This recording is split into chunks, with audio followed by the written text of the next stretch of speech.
My name is Leah and I'm from Fenton, Michigan.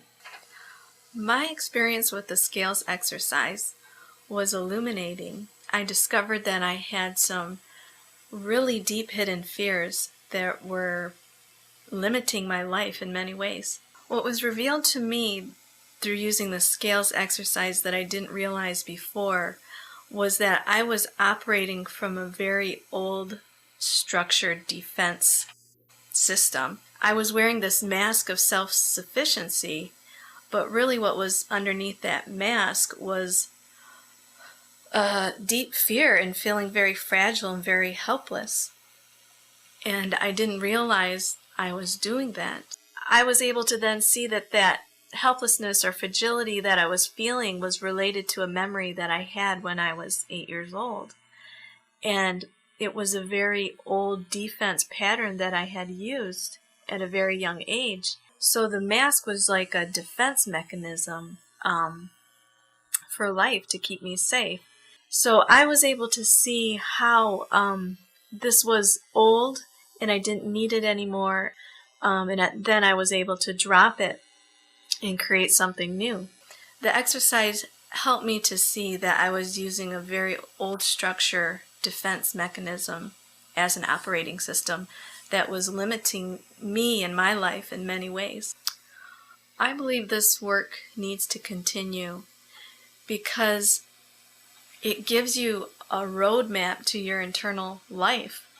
And we really don't have anywhere else where we can so clearly see what's operating underneath.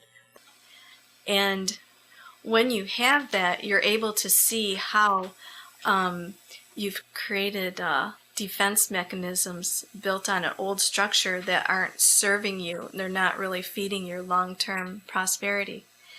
You can then clearly see that a lot of your actions are coming from a very old, outdated structure.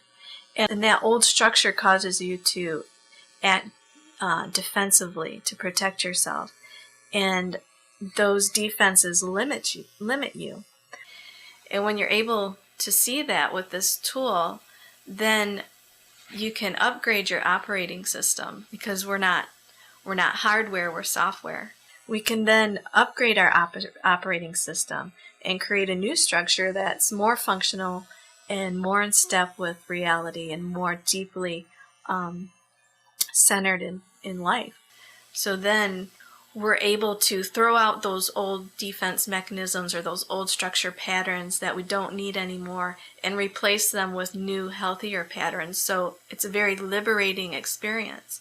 And I believe that when we liberate ourselves, we can then liberate the world. Because if we are turning away from fear into love on the inside, then we can also use that reclaimed power to help turn the world away from fear and back to love. And that's why it's so important in the world today.